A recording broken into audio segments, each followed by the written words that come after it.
Yeah.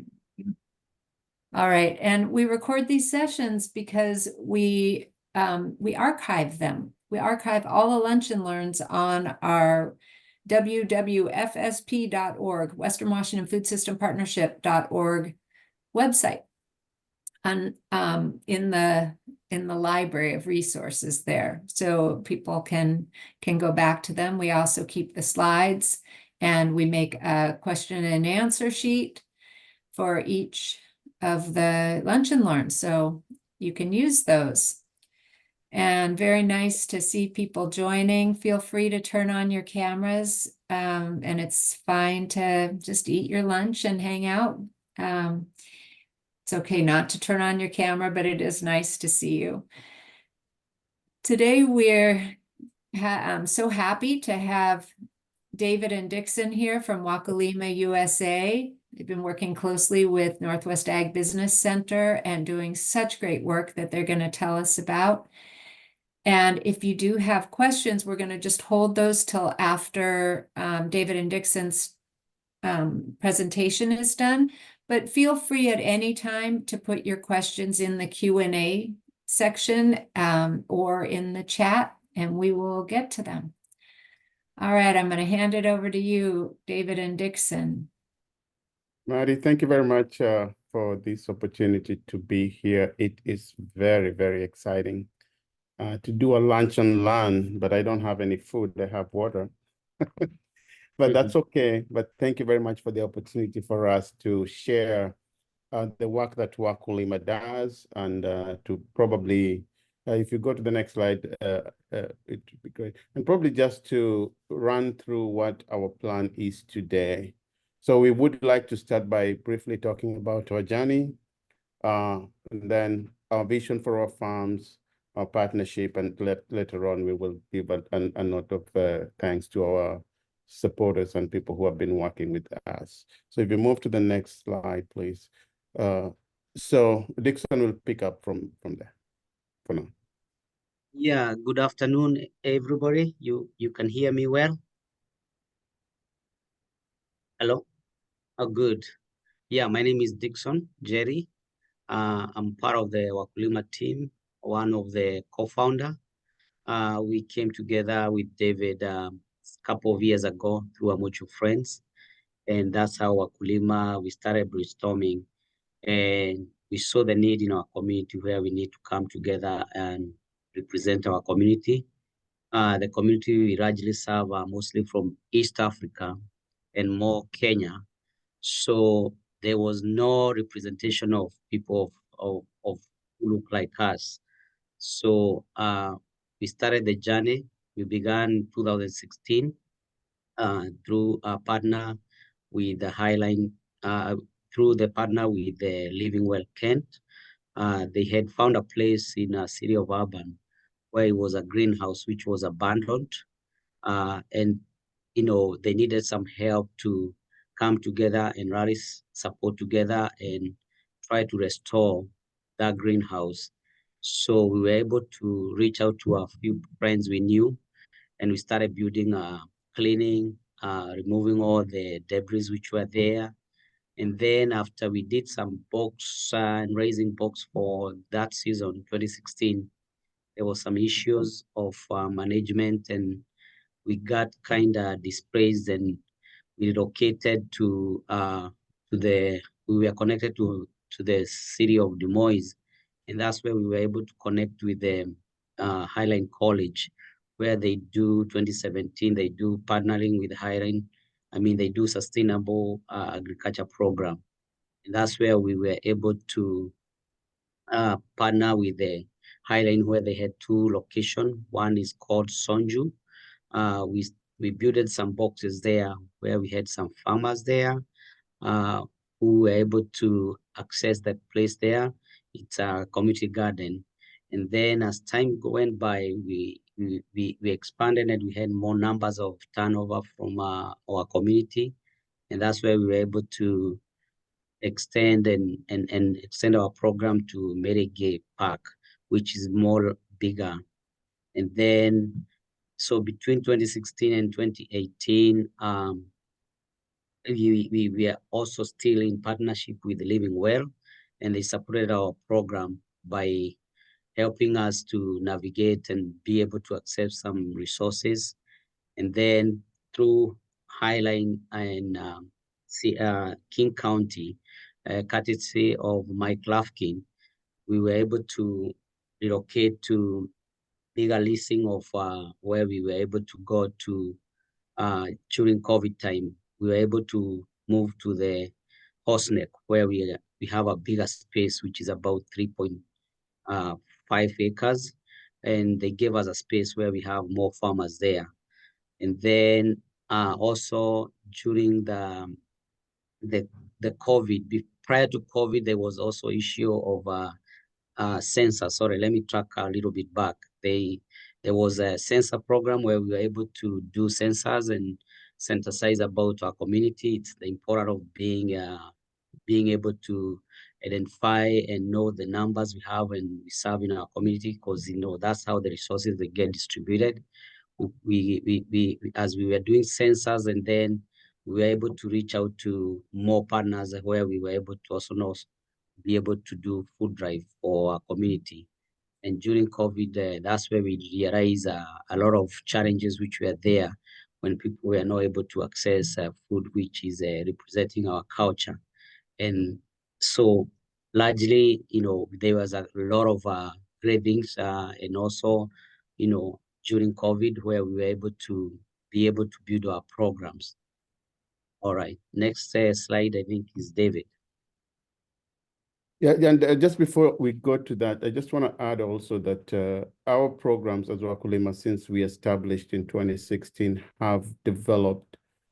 We started with 6 farmers who were typically from the African region, and the interest developed over time. Like just recently, we had a meeting of the farmers, and we had 32 people who attended that session. So we are seeing progress and interest in our community of people who are interested in farming. And just to give the definition of Wakulima is a Swahili word that means farmers. I'm sorry, I forgot to mention that earlier. So it's a group of farmers basically in the United States. That's what we call Wakulima USA, that we are farmers here in the United States. So having said that, as we developed, we realized that there was more need than we had, especially with the onset of COVID. We had a lot of mental health challenges in our community. And one of the challenges that faced our people is matters to do with substance abuse, depression, anxiety, PTSD because of the trauma of some people having migrated from a different location and those challenges. And then we also realized that there is an opportunity that we could use through farming to be able to get people in the outdoors. And that's why we started engaging people during COVID when we could not get outside, and say, hey, we could prepare these small boxes where people were able to now come and get some boxes and have something to do and start their own small community kitchens, gardens. So with that said, we've seen an increase in people who are interested in farming. So fast forward, we applied for funding from the CFT, Conservation Futures. And we were able, with the vision of having our own space, because right now we are leasing from King County, and the lease is 5 years. We started at 2 acres, then that went to about 3 point something to almost 4 acres. So we have seen gradual growth at the Horseneck farm. Our vision is to be able to start new farmers at the Sonju Garden, which is a smaller version. Once they show their progress, we can now move them to Mary Gay, get a larger piece of land, and then from there, we hopefully can go to Horseneck. And then once we purchase our farm, we were very grateful to Conservation Futures for having received an award of $1.5 million to be able to purchase our land. So we are actually in the active process of looking for farm, which will have to be in King County, because this is dollars that are centered around King County. So the vision of this picture here shows what we anticipate to have at that space that we will be having. We anticipate that for our beginner farmers, we could give them those small plots for the youth, because we also do have a youth program that helps in preparing our organization for the future. So we want to teach them early. We want to make sure that they are the ones who will take over the mantle as we proceed with this, and also that the young people can feel represented in our community. So we anticipate that our space that we will purchase, we'll have a place where kids can come and play, or young families. We will have an office that people can come and share their cultural experiences, a shed to keep our food and stuff like our tools. We'll have a place, we hope, for where they can just have picnics in case they want, after working so long, where they could probably grill some of the food that they brought from the farm. And then we also anticipate that we will be able to have greenhouses, so that our hope is that we will be able to grow all year round. And hopefully that will also help build the income to our community.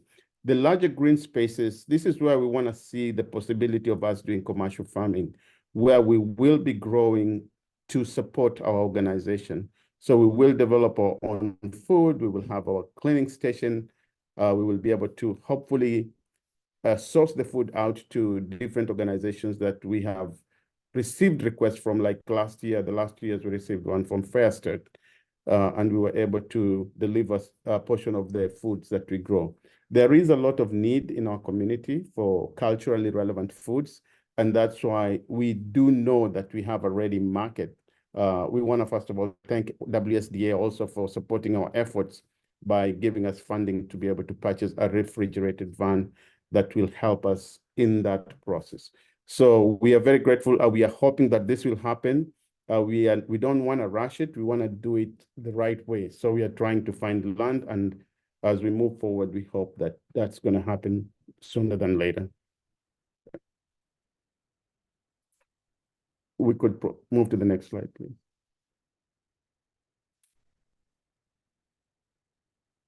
Yeah, again, as David mentioned about the CFT, which we have pride, we have some great progress. We hired a realtor to help us with the land search, and it's been a great learning lesson as we are going. We are starting to learn a lot of things, which, challenges and things to navigate, and, from where we come from, when it comes to purchasing a land, it's where you offer money, and then, the next thing you give your identification. It's a very easy transaction. But here there's a lot of process. You have to do test soil.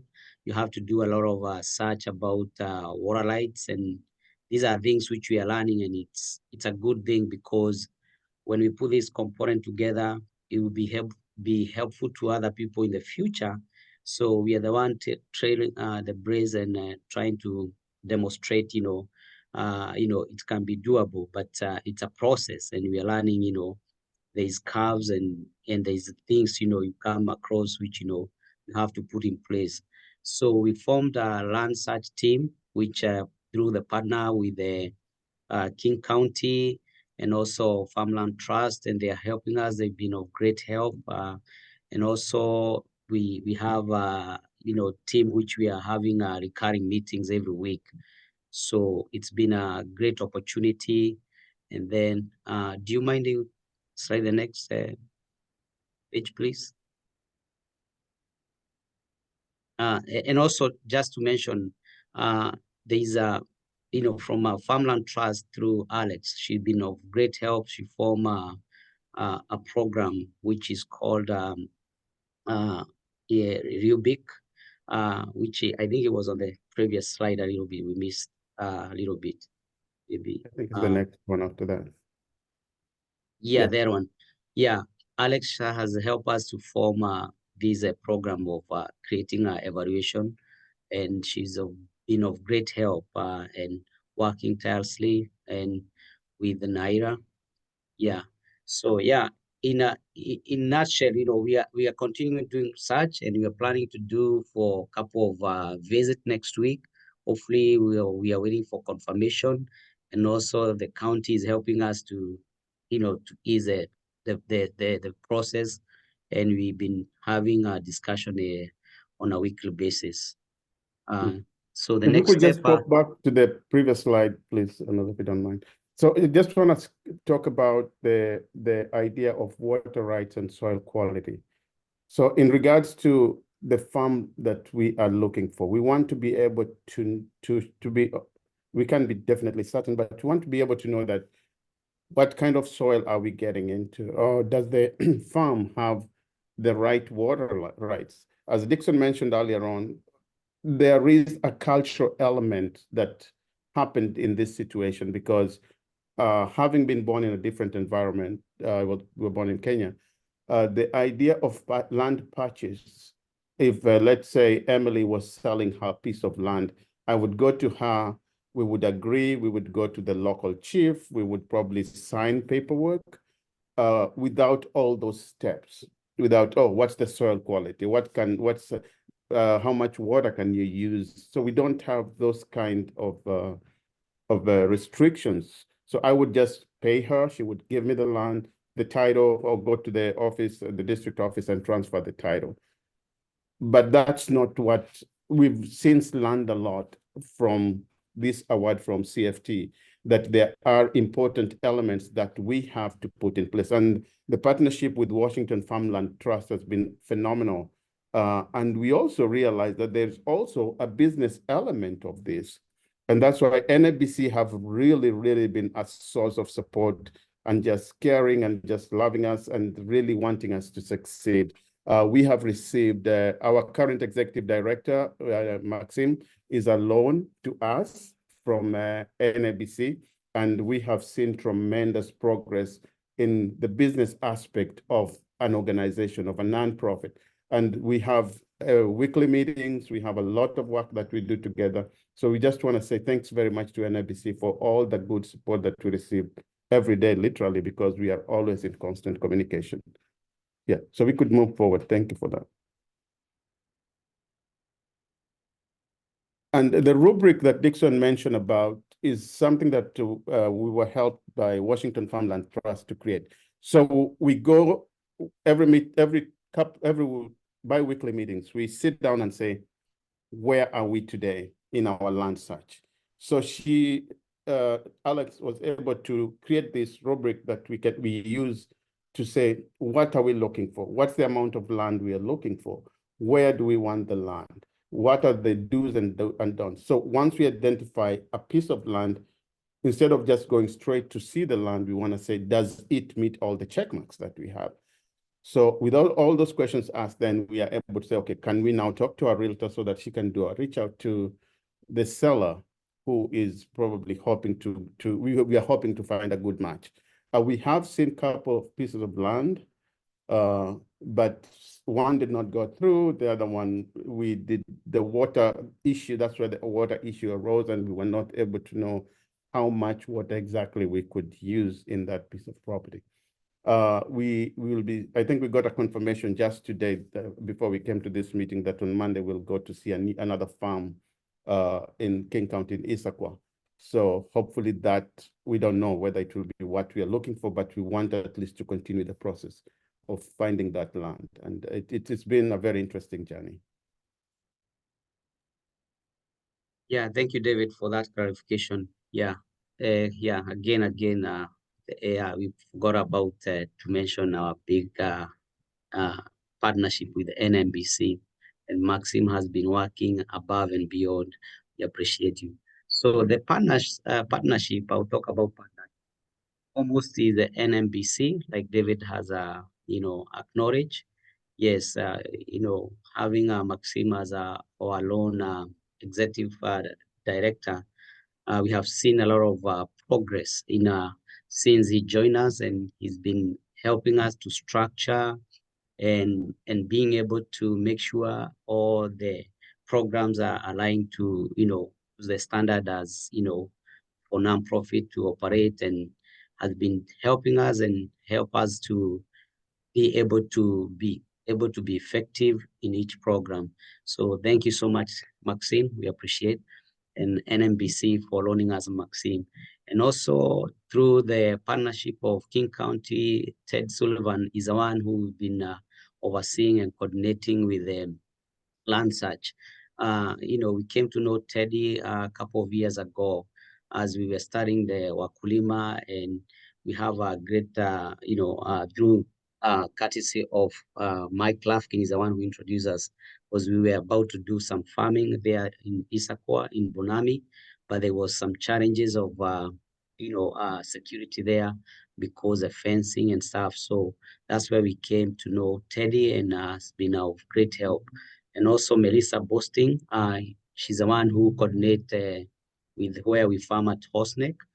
She's been helping us a lot with land search and helping us to know more about, locations. And like, for instance, when we had this farm at NM which is owned by Daily, she really helped us to understand about the soil and challenges in NM with Mike, together with Mark Lafkin, who is the person we came to come in contact when we in the initial stages of Wakulima. She have helped us to connect with resources and engaging in workshops and connecting us with the various agencies. And also we came to partner with ArtCo through David had gone for a presentation, and he linked up with one of the co-founder of ArtCo. His name is Miguel.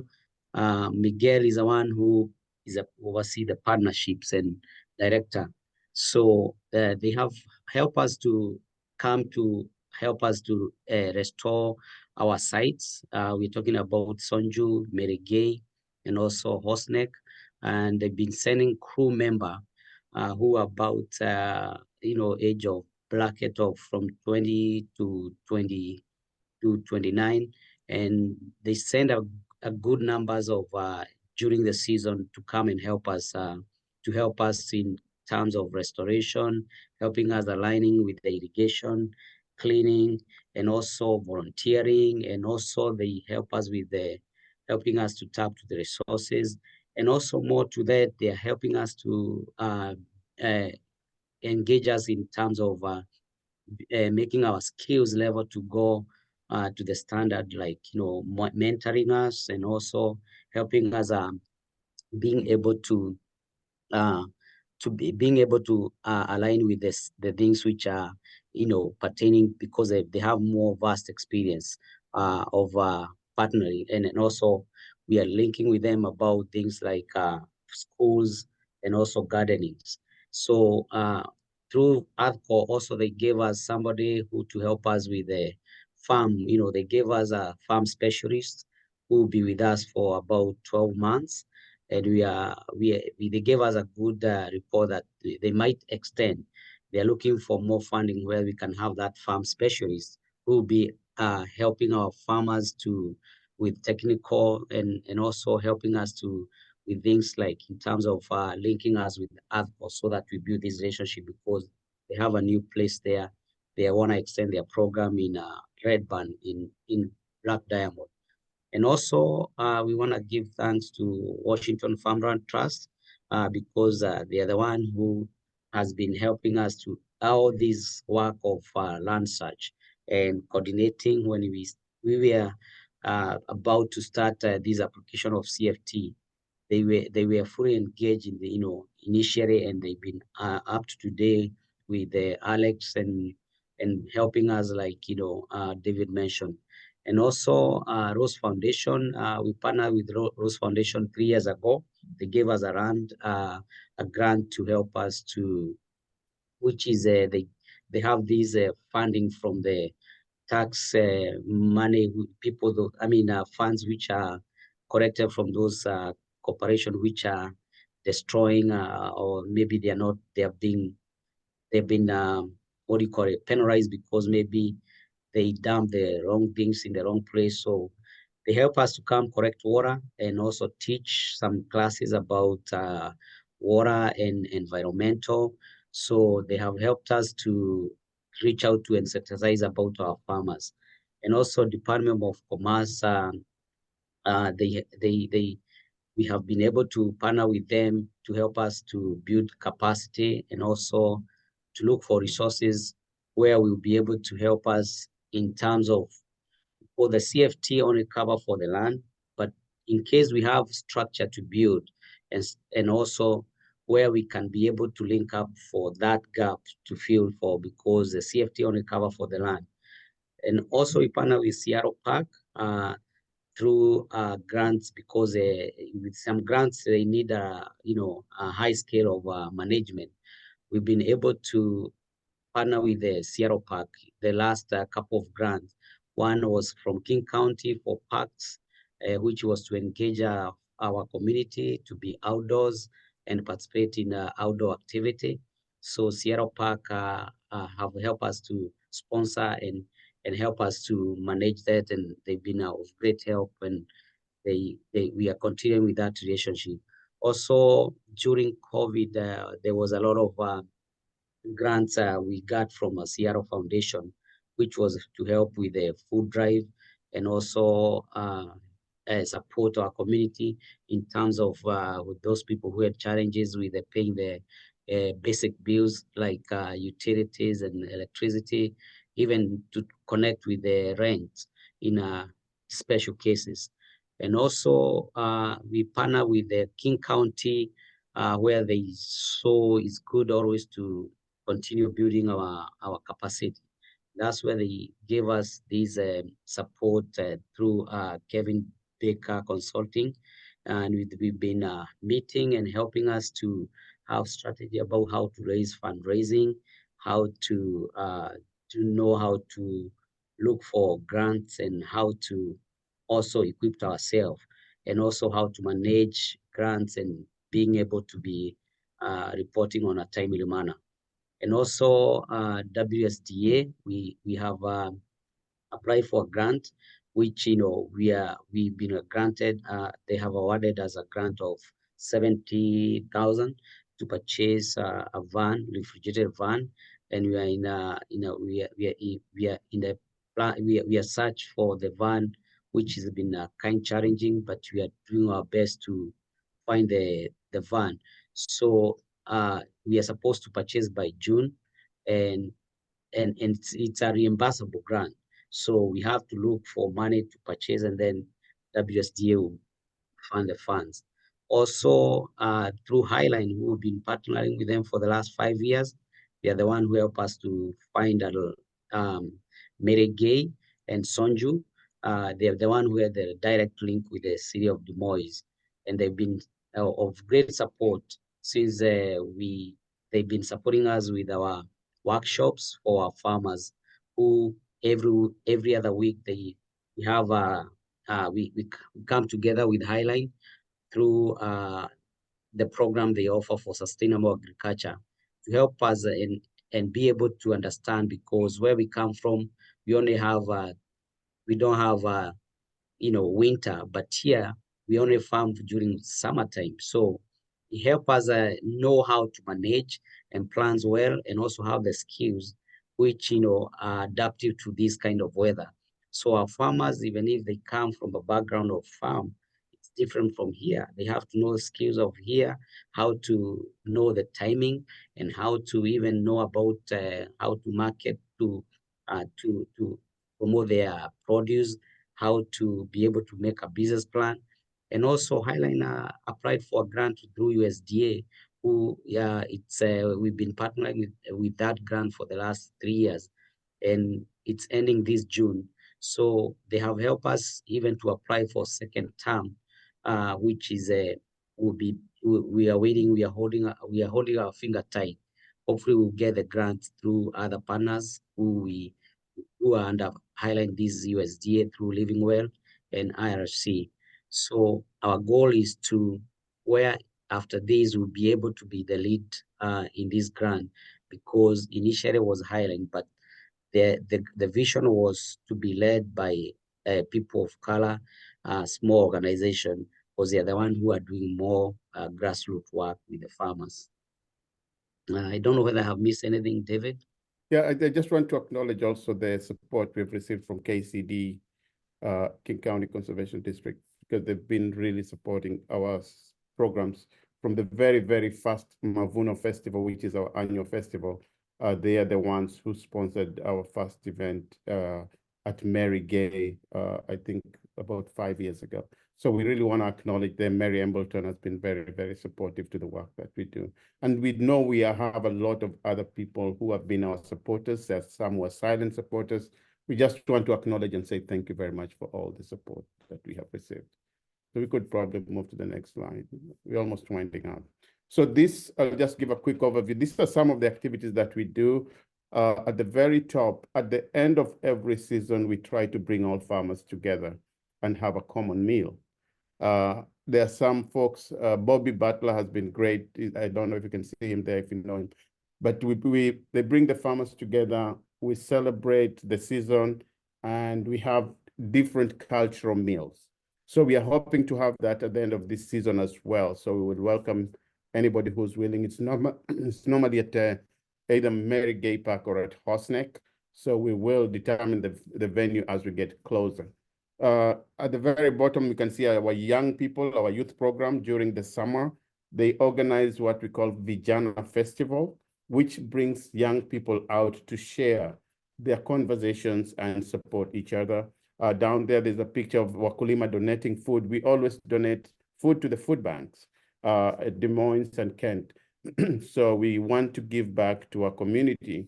And some of the reason why we donate that is our community members would like to go to a space where they can find foods that they know, which probably will not be found at Safeway or Walmart or this grocery outlet. That middle picture is at the farmers market where we're trying to sell our produce. And then upstairs is just fun activities during the summertime for families. And then at the very bottom to the right is ATHCO volunteers who had come to help at our farm. So without much ado, I think I want to say thank you very much for NABC for the wonderful. I don't have enough words to just thank you. But you have been a great partner in our journey, and we hope that this relationship will continue longer as you continue helping us understand and navigate this system in America. So thank you very much for the coordination of all this event today. Well, thanks to both of you for that wonderful presentation. And let's open it up and see if folks have any questions. If you didn't hear me say this earlier, you can put your questions in the Q&A down below, or if you'd like to be advanced to a panelist, then you can raise your hand and talk or use the chat function for questions. So several options there. Sorry, Marty, but it's actually, if you're not a panelist, you can't use the chat, you'll use the Q&A. If you are a panelist, you could use those. Okay, we got a nice note there from Danny. Danny, would you like to just say out loud what you just wrote? Yeah. I just dropped some information in the chat about American Farmland Trust's Brighter Future Fund. There's a grant opportunity that launches in July, so you can click that link and sign up to be updated about that. And I put the goal of it there to help farmers improve farm viability, access, transfer, or permanently protect farmland, or adopt regenerative agricultural practices. So just want to make sure everyone was aware. Thank you, Danny. Thank you so much for that.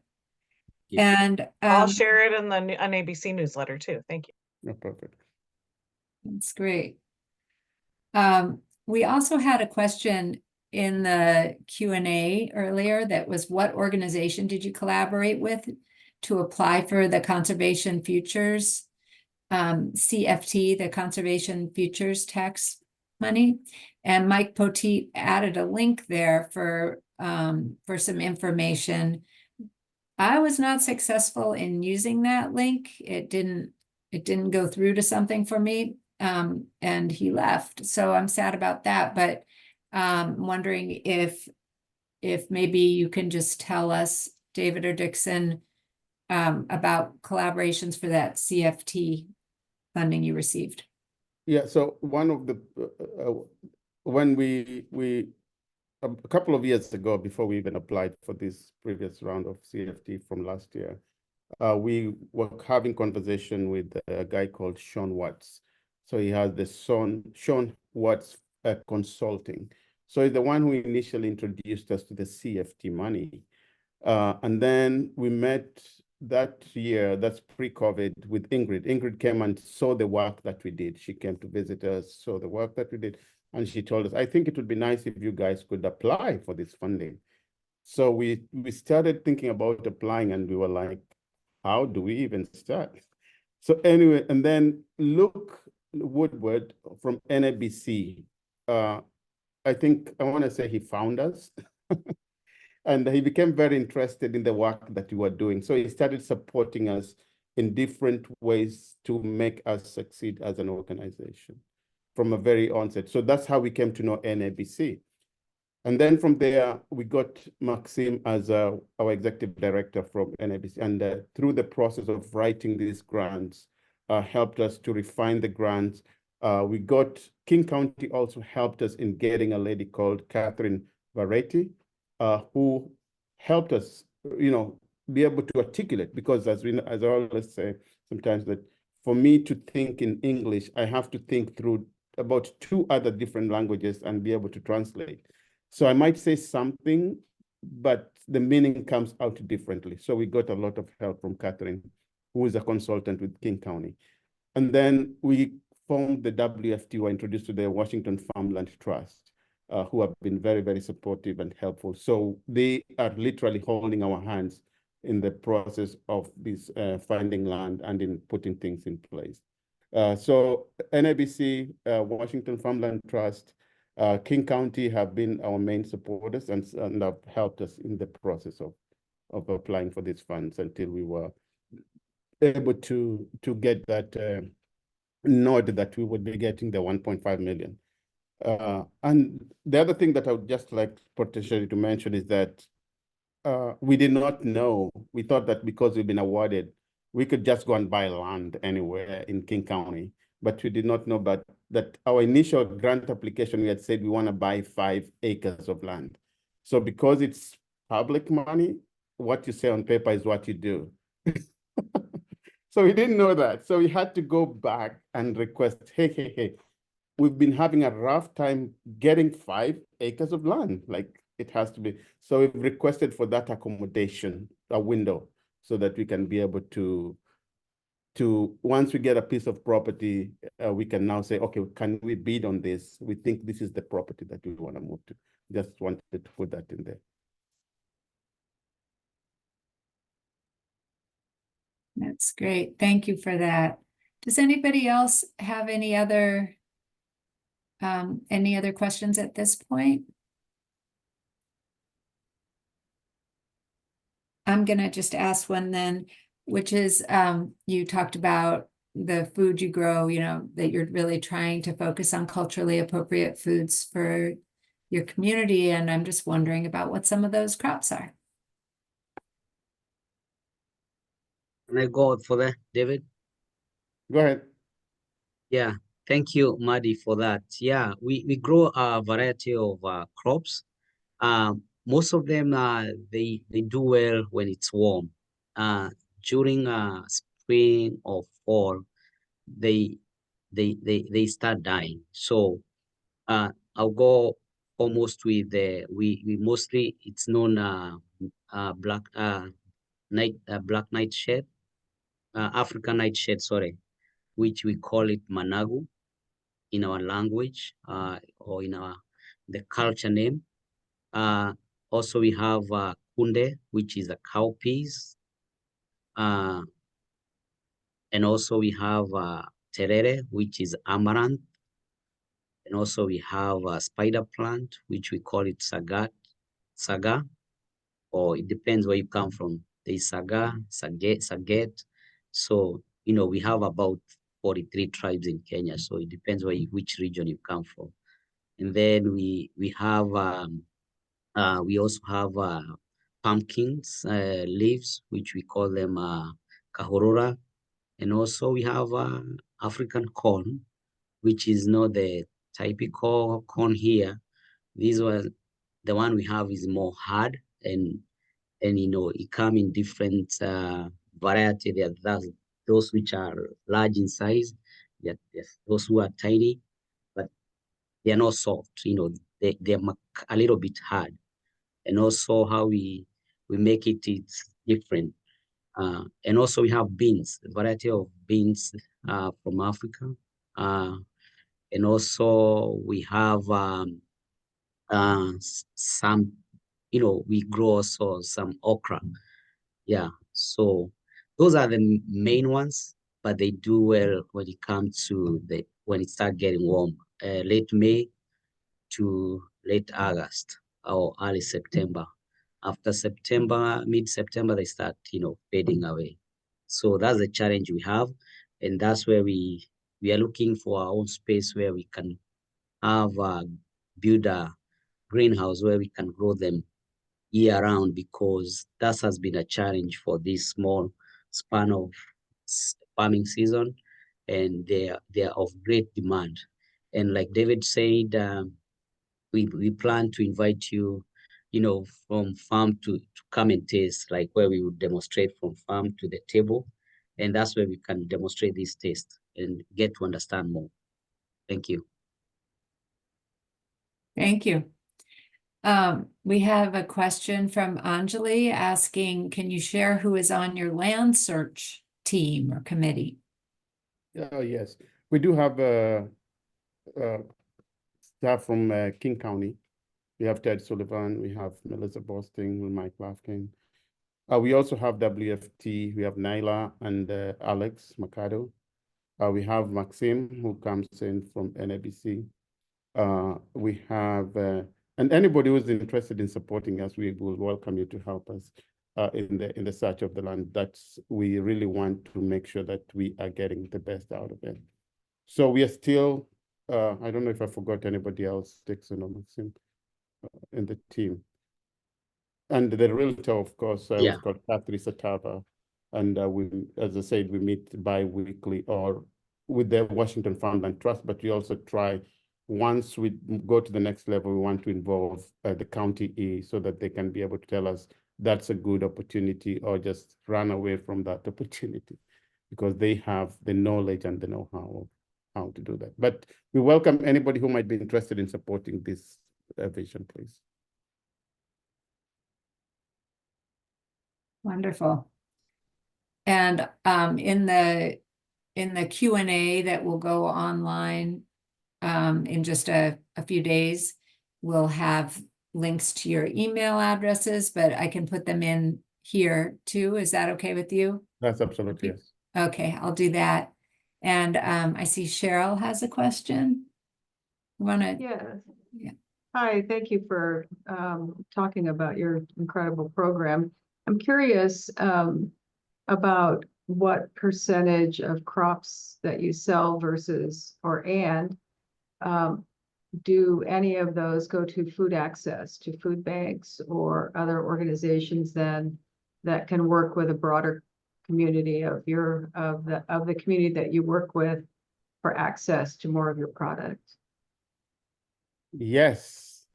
Thanks, Cheryl. Nice to see you. Yes. We do donate, we go with the 10%, we try to donate 10% of our crop to food banks. And that's why we try Des Moines and Kent food banks and then we also encourage our farmers to donate to local churches, which our community members go to. So there are people who might go to a church, but they don't, because of the cultural limitation, they don't want to go to a food bank. So we have that opportunity for them to donate to churches where people can go and source for food. Do you find that more people are using the food that you all are growing because of that culturally relevant piece, that they know what they're getting and what to do with it, versus, like you said, David, going to a traditional food bank? Yes. Actually, we don't even have enough food, but it's because of our commitment, Dickson and I as founders of the organization, to be donating a portion of it. We cannot even meet the demand. There has been a huge influx of immigrants, especially from African region, in our region. So the African stores that we normally take the food to, they don't have enough.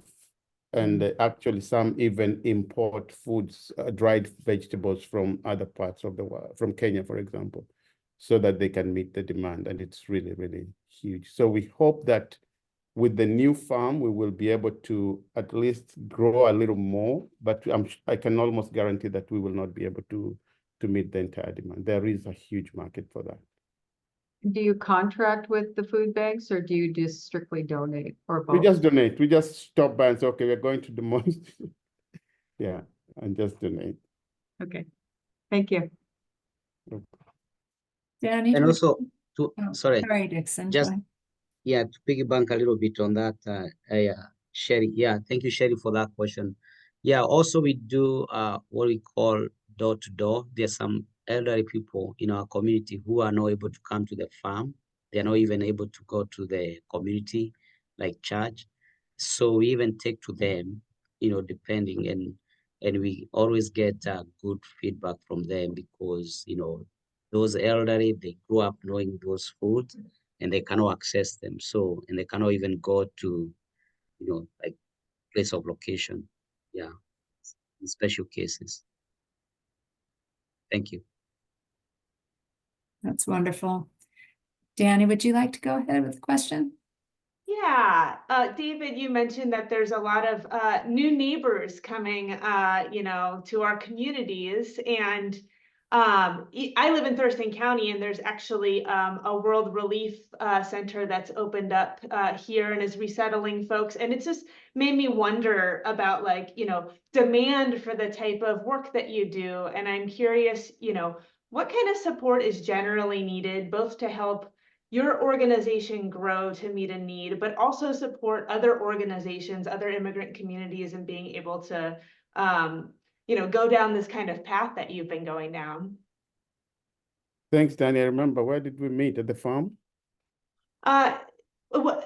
It was, oh yeah, it was at the farm, but also, I did a in-person session with NACB a few months ago and talked about farmland protection. Yeah. Nice to meet you again, Danny. So the support that we need, actually, that we've been looking for, mainly we've been trying to build organization capacity building for organization, just to be able to have enough staff and personnel to be able to do the work that is required. We know we need translation services for our community members, and getting people to do translations for, let's say, the people who do not have English as their first language is another thing. Technical support, we do need that. Equipment is another thing that we would be very beneficial if we were able to get some of those equipments. And as we said earlier on, WSDA has been able to support us, to give us some money to purchase a van, but we have until June to purchase. And then finding partners who can understand where we are, excuse me. For example, right now we have a reimbursable grant of $70,000 to purchase a van. We are young, we do not have $70,000 upfront to purchase the van. So we are saying, who can help us bridge that until we get the reimbursement from WSDA, for example. So there are so many of those, most of the work that we've been doing in the past year has been reimbursable funding. So, and that's why I say, with Maxime supporting us from NABC, we are trying to build a clear pathway of where we will be consistent with having funding and having money that can keep us running the business for longer until we are able then to get the reimbursement if need be. So it's been a journey. I'm sure there are other supports that Dickson or probably Maxime can help us talk about, but on top of my head is building capacity, technical assistance, language, translators, and partners who can be able to help us bridge the challenges that we face.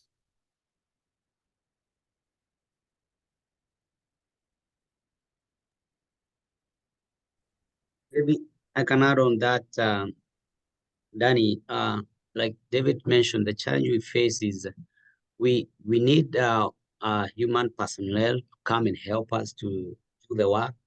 But the challenge is, how sometimes when you receive the grant, it's saying for specifically, this is what to do. So we don't have that, we they don't have those kind of access of grants which are not restricted, where you can let people come and do and help us, work, help us for the work we do.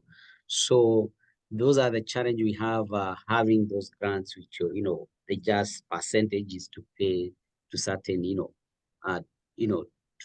work, but, more goals.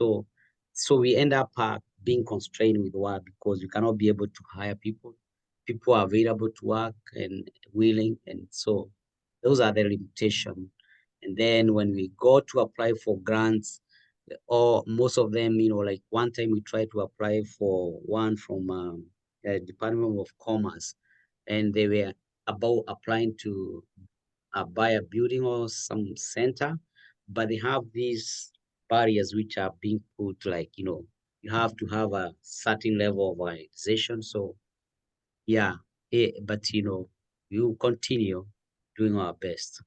And just to add one more thing that I've just remembered is because of the cultural foods that we grow, if we've been hoping that we'll be able to get a university or a college that can partner with us in researching the value, the nutritional value of these foods, so that as we grow, we can now package them, knowing that, for example, if you say something like amaranth, or managu, which is the African black nightshade, we are told that it is good for people with high blood pressure, for example, that if you eat these vegetables, it's going to help.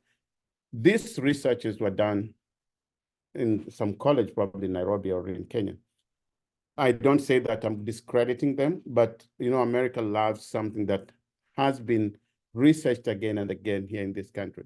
So if we could find those kind of partnerships where we could have a college that would say, okay, let's find the nutritional value of these jute leaves, for example, or of this amaranth.